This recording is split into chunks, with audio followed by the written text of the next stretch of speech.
Hey world, I'm Legend Knight, and this is Collect Call with my dad, Suge Knight. What you are about to hear is conversations, raw and uncut, about the life of my father and our family legacy moving forward, and his wisdom and experiences over time. He will be honest, vulnerable, and express his state of mind with you on this podcast series. We will be answering everything that you guys want to know, no filter and no lies. History will be made. On Collect Call with my dad, Suge Knight. Love you, twin.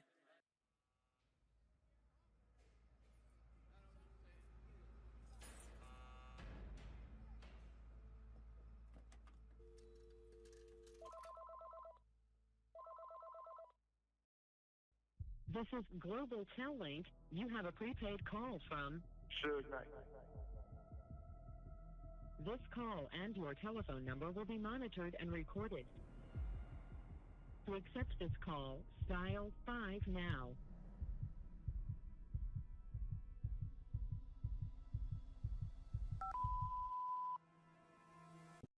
It's Suge Knight.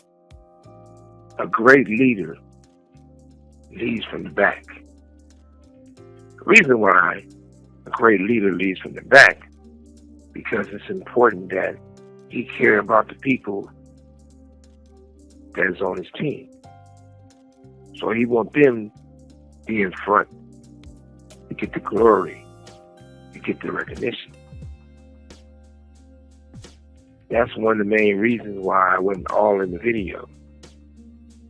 That's one of the reasons that you get so many people that I gave opportunities to help them. They try to rewrite history. Like he might be a producer who never in his life produced a track on anybody.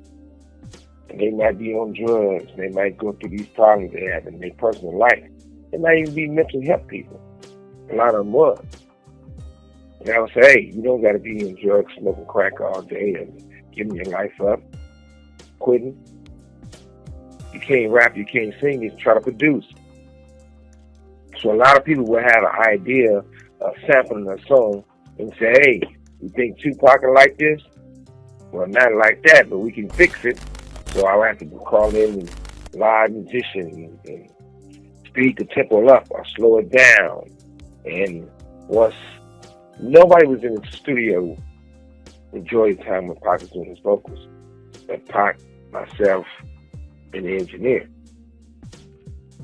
So they didn't even see the procedures that it went through. But nowadays they'll turn around and say, I did these songs with Tupac. I did this. I wrote this. I did that. If you guys really did all that why you can't do nothing today? Why you haven't did nothing after that? But try to get credit or get money by changing the truth, which is bullshit. Shit, Tupac and Andre were never in the studio together doing California Love. That was someone else's song, but that was last episode. It's some really, really big mistakes. I don't want no one to make the mistakes I made. I make the mistake by playing by the rules, as we used to say back in the day, keeping it real. In football, and you can tackle me or you can hit me hard, but I gotta not hit you back or not tackle you.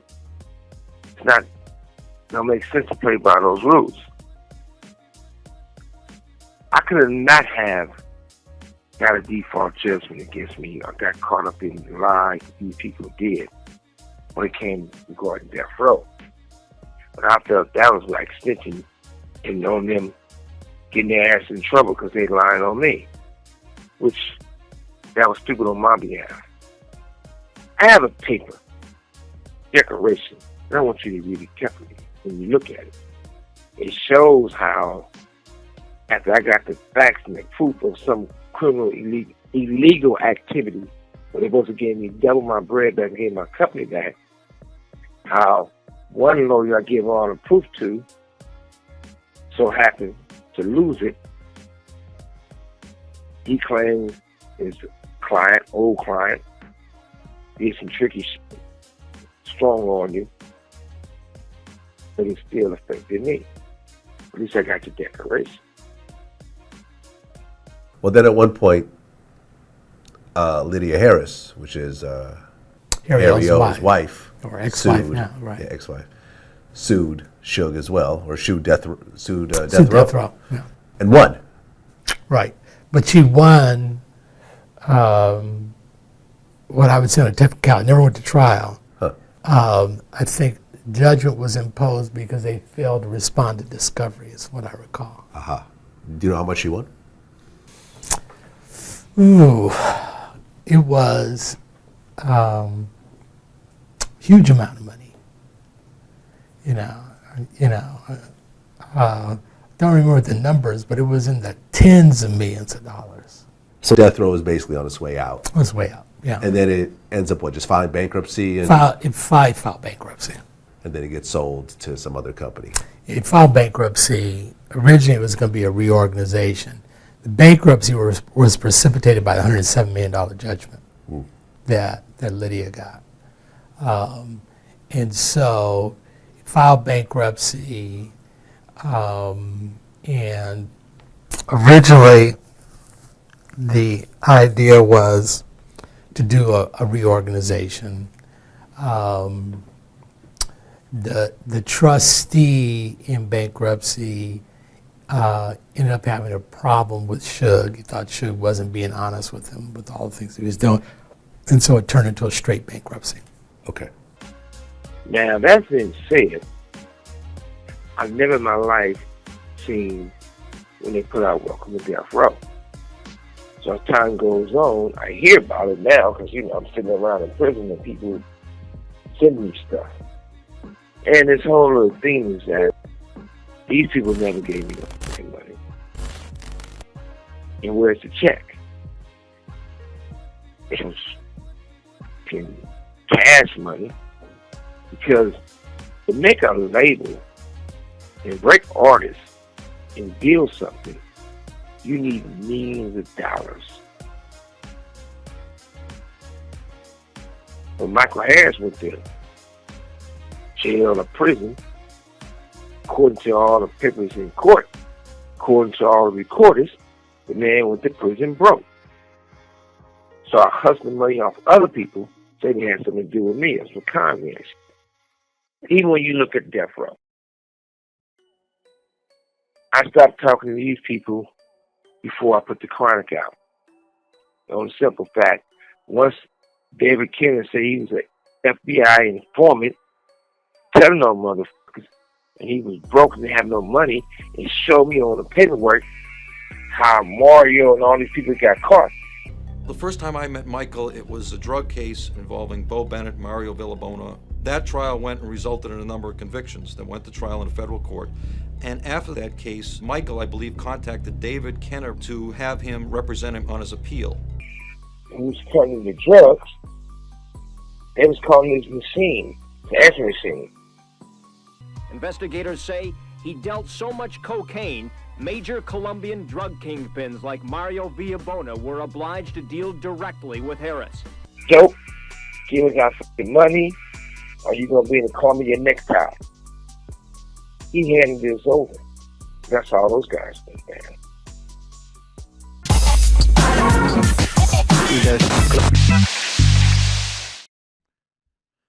How closely do you track your bank statements and credit card history?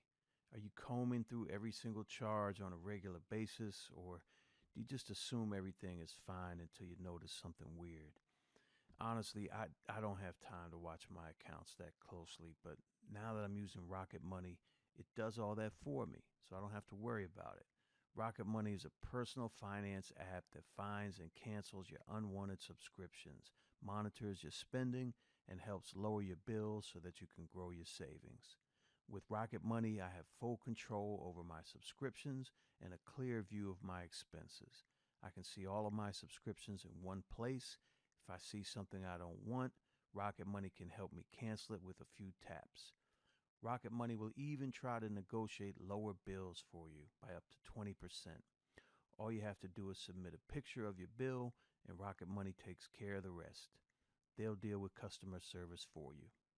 Rocket Money has over 5 million users and has saved a total of 500 million in canceled subscriptions, saving members up to $740 a year when using all of the app's features. So stop wasting money on things you don't use. Cancel your unwanted subscriptions by going to rocketmoney.com/Suge. That's rocketmoney.com/Suge. rocketmoney.com/SUGE. So I've been an entrepreneur my whole life, but when I was coming up the ranks, money wasn't constantly flowing as fast as my dreams were. I used to wish there was a way I could get some financial momentum to help me keep things moving. I wish we had something like Earnin back in those days. So Earnin is an app that gives you access to your pay as you work, up to $100 per day or up to $750 per pay period. You just download the Earnin app and verify your paycheck. Then get your money as you work. There are no mandatory fees to you. You just get to enjoy your money earlier. Any money you access is automatically repaid from your next paycheck. So join Earnin's over 3.5 million customers who've made the app a part of their financial routine. Download Earnin today, spelled EARNIN, in the Google Play or Apple App Store. When you download the Earnin app, type in Collect Call under Podcast when you sign up. It'll really help the show. That's Collect Call under Podcast. Subject to your available earnings, location, daily max, and pay period max. See earnin.com/TOS for details. Earnin is a financial technology company, not a bank. Bank products are issued by Evolve Bank and Trust, member FDIC. Besides that, when they did Welcome to Death Row documentary, it's funny that if you weren't talking to me, you never met talking to these other people. But you said that you told me don't get in the camera. Are you f***ing crazy? I ain't never listened to one mother.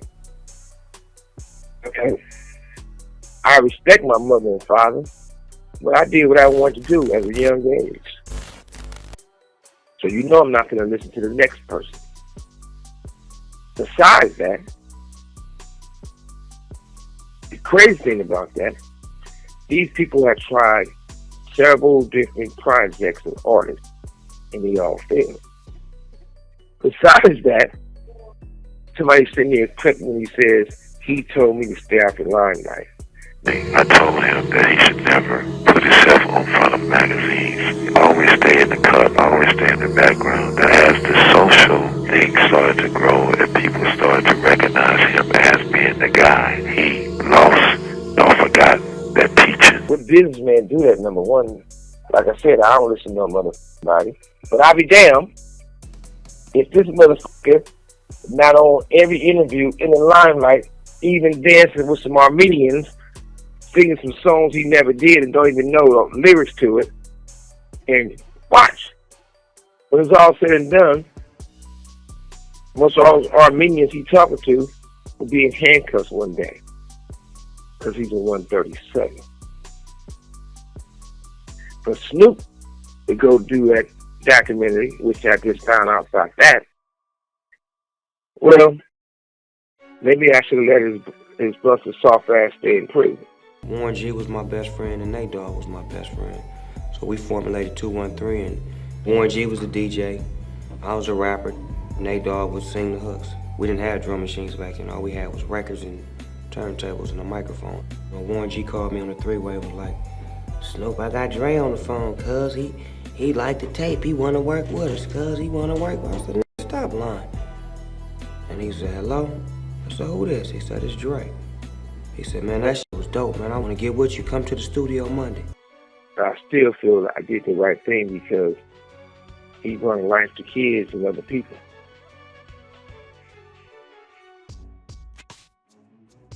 Some legal shit going on.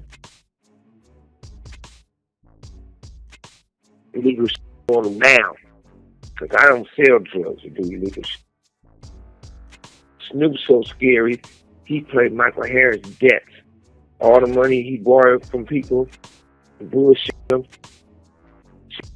I guarantee if he said I'm lying, show an audit, show those checks. Why you paying motherfuckers big time money because Michael Harris on.